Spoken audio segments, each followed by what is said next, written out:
In this topic, we want to talk a little bit about kind of relive what was happening in topic 2. So, if you remember in topic 2, the theme was that free trade benefits all. And we talked about how you calculate each country's comparative advantage, and after calculating their comparative advantage, you determine what they should specialize in, and that country then trades for the other things that it needs. But yet, when we look all around us, we see countries protecting themselves, engaging in things other than free trade. So we want to talk a little bit more in depth about what some of those arguments are for protectionism. So what does protectionism represent? Protectionism represents essentially a way that the government mandates consumers giving a subsidy to the producers. And generally, what it does is it makes prices higher and it makes markets less competitive. The classic examples here are flat screens. Way back in the day, one of the largest TV producers, at least when I was growing up in the 80s, was Zenith TV. Now, Zenith made big tube TVs, like the big heavy things you had to wait for them to warm up kind of TVs. Yet in the 90s, flat screen TVs, at least on some level, started to appear. And Zenith was like, oh my gosh, we totally did not focus on that. We've just been making these big tube TVs all the time. We need a little bit of time to develop the technology, buy the technology, steal the technology to be able to make these flat screen TVs. So basically, right, Zenith then calls up politicians that they know. They, get various people involved and they say, we would like to restrict goods, flat TVs coming in from Korea and Japan. We want some time to develop them. And that's exactly what they tried to do in the late 90s and early 2000s. Is that flat screen TVs, they weren't popular yet they were hurt even more by the fact that we couldn't, in the United States, we weren't bringing them in at any reasonable price from around the rest of the world. The end of the story is that probably none of you have a flat screen Zenith TV. I don't even think they make.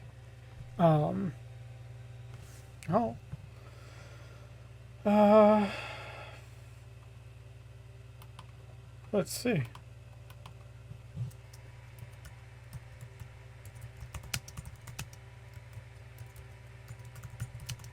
Let's just see here while we're doing this.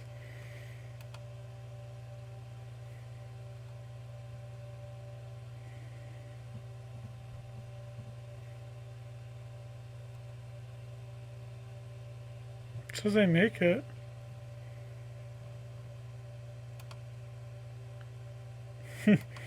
Sorry that I'm forcing you to watch this with me.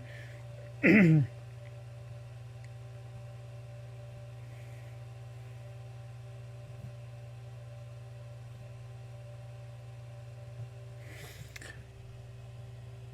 doesn't look... Well, there still is a website. So it looks like they make radios and they do a lot of stuff in TVs. Make a talking VCR. Yeah, but then look at what happens, right? So here you've got like every year where they're making a stride. They're making a stride in making better and better tube TVs. And you got a whole lot of nothing going on. Basically, the company didn't, they worked and worked and worked. It looked like they worked really hard to get a 60-inch plasma TV introduced in the year 2000. And that Zenith, I guess, eventually gets folded into LG Electronics. But then Zenith itself doesn't do anything. Right? It gets basically bought out by LG. Largely because they weren't able to compete. And certainly restricting free trade wasn't going to be the key for them to be able to compete otherwise.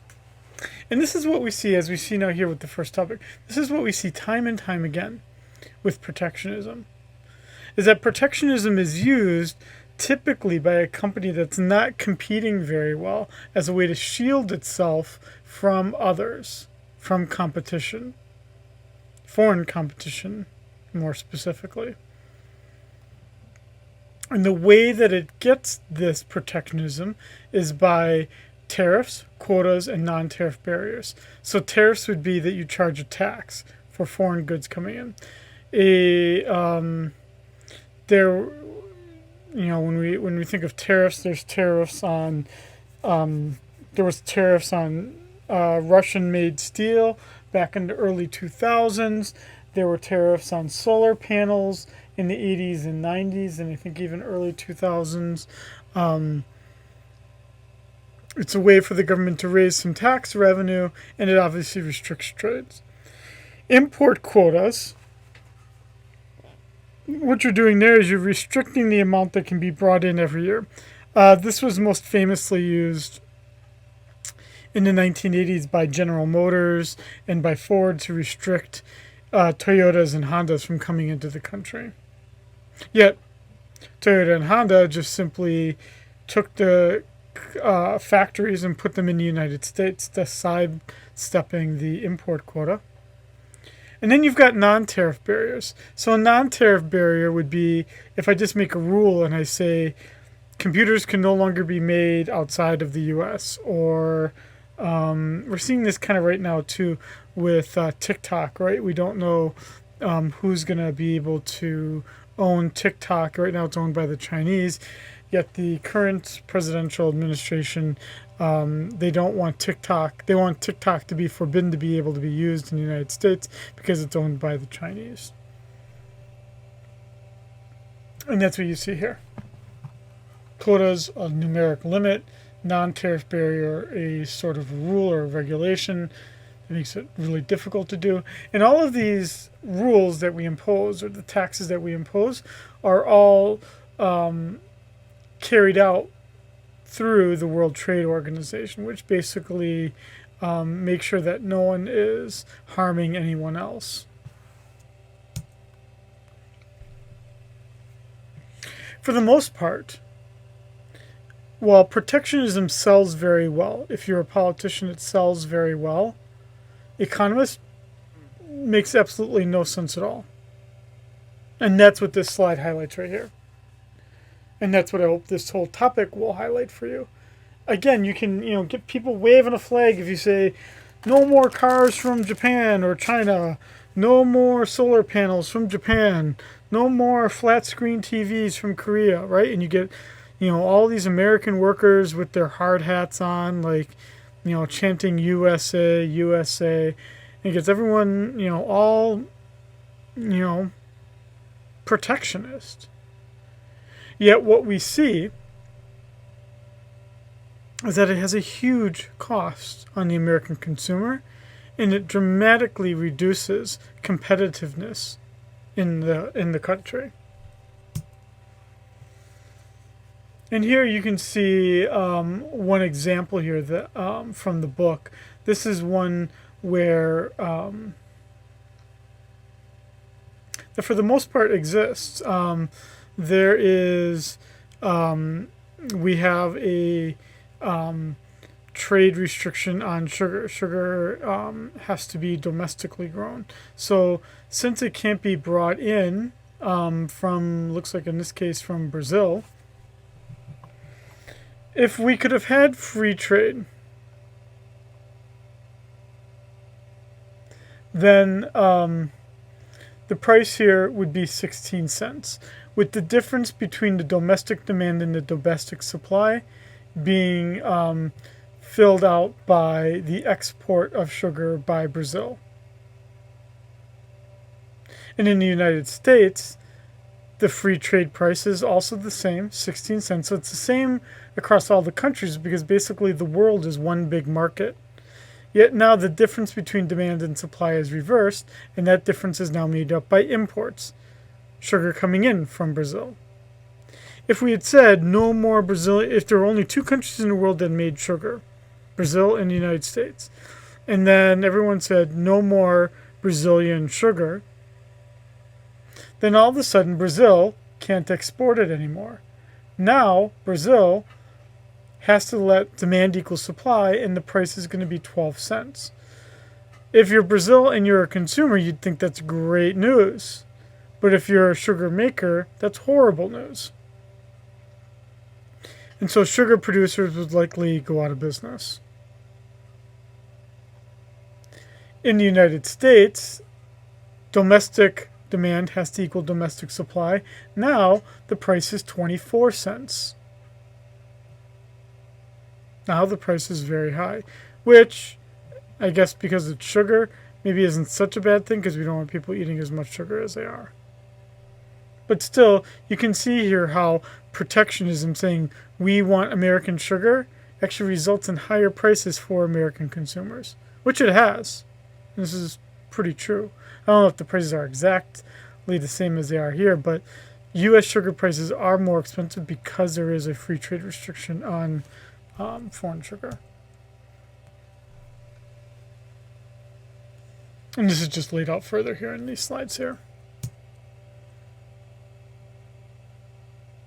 But we already know this from chapter 2 and 20. We know that free trade then results in gains from trade.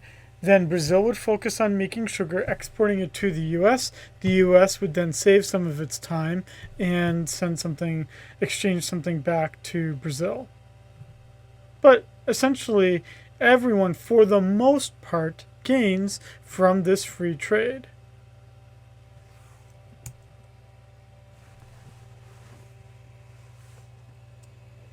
And again, what you end up seeing is that domestic demand in a free trade environment is global demand, and domestic supply is global supply in a free trade environment. Now, it's difficult to talk about prices being cheaper as the way to say that things are not going to be as that we need to engage in free trade, because typically what happens is you get workers out of a job, or you get lower wages, worse working conditions, as a way to argue that we need to restrict free trade. So it provides a good visual, and if you're a politician, it helps you get a job. And it's absolutely true. You can't deny the fact that protectionism does protect workers in certain industries. Yet those jobs do have to be paid for by someone. How are you going to protect those jobs? By having higher prices.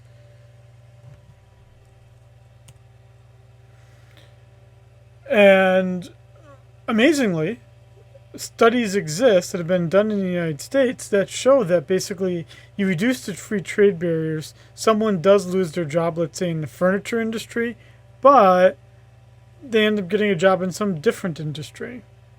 So overall, there is no loss in jobs.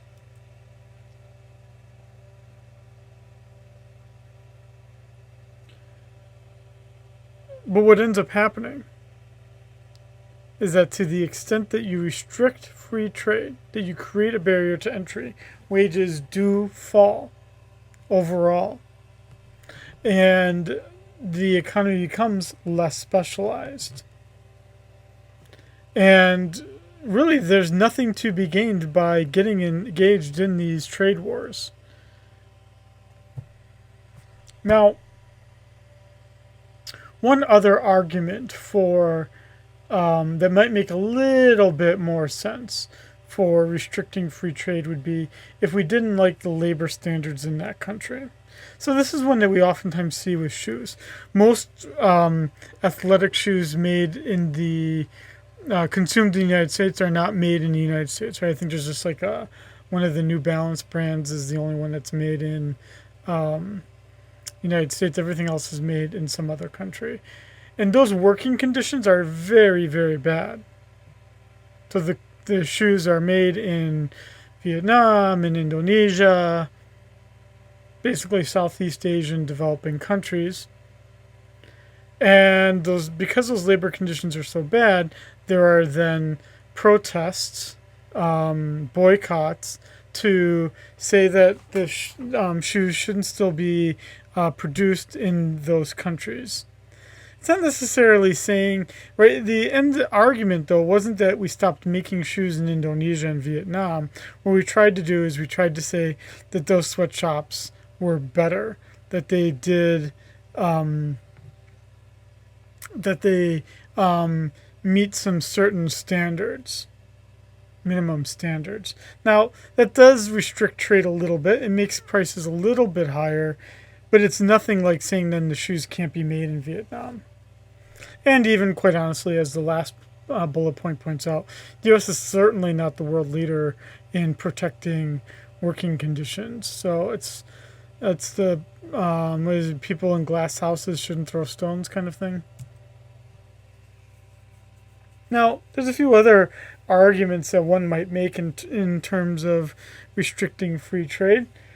The Zenith one I talked to you about, the Zenith TV, the infant industry one, that's actually a legitimate reason to at least give some time to have some restrictions on free trade.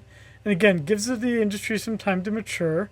And so you temporarily protect it with some tariffs or some quotas, and we use it to help the industry, but there has to be an end date. And what turns out happening most often is that there is no end date. So the industry fails to ever develop.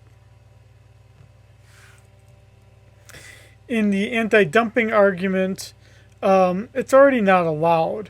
But what dumping means is that a country could try to sabotage another country's industry by just flooding the market with very cheap products, so low in price that the hope is that the other company will go out of business in that other country. It's called predatory pricing because you're basically trying to get that country to fail. It's really not allowed, but we do see it happening, with the best example being the one I talked about earlier, Russian steel in the early 2000s.